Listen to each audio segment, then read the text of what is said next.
The fact that he actually said, I want an inflation equaling wage rise, not understanding the consequence of it, and more to the point then when he was caught out, decided that he actually wouldn't really put that forward as a submission. I mean, the guy's all over the place. This is like what floats out of his mouth at any given time. Here's what he said, Anthony Albanese.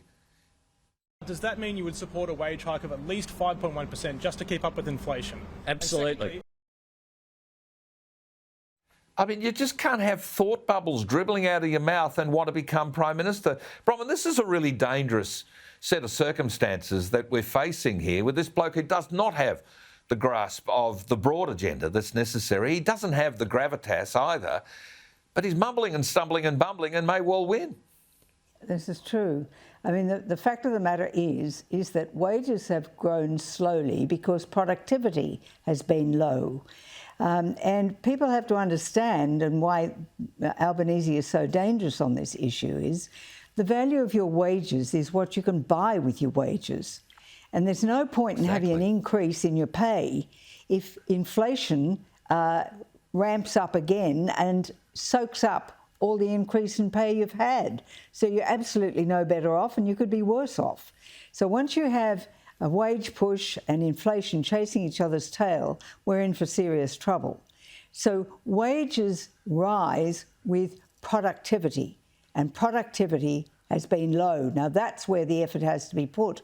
And one of the things that would give us an increase in productivity is if we had an efficient use of our own coal and our coal-fired power stations, which deliver reliable and cheap power. Now, the fact of the matter is we're starting to see the results of the lies we've been told about this cheap windmill and solar panel generated power. It's only cheap because it's subsidised. Take away the subsidy and you see the real cost. So we have a problem in fighting that because of the statement about nil emissions by zero emissions by 2050. Yep. And that has made it very much more difficult on that front. But Albanese's statement about that and the fact that they are now going behind it and promising wage increases, which they're hoping to force the hand of the Fair Work Commission, when they in fact have to take into consideration inflation and employment growth, as well as sustainability of employers. It's a very messy scenario, but it is confusing. Yep. And for people who are feeling the cost pressures, it can be misconstrued and misunderstood, and they might think they'll be better off when in fact they won't. So we're in a very difficult position. So you're right, with that launch on Sunday, there has to be a statement made by the Prime Minister that really spells out what the choice is. He's talked about choice, but he has to say what he's fighting for. What we're fighting for in this country is our way of life.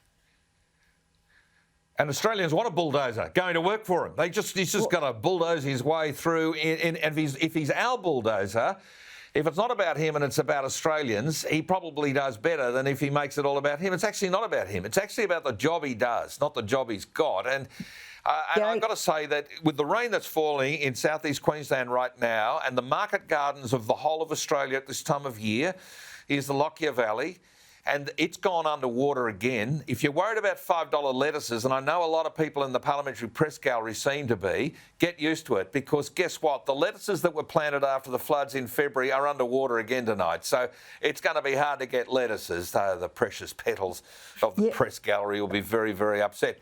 Gary, but Bronwyn, I just want to say it's not just power, it's also water plans and so forth. They're all things that are necessary to build our nation. Bronwyn. Yes, they are, Gary, and you and I have talked about the need for big plans to harvest water, to use it for irrigation, but also for flood mitigation.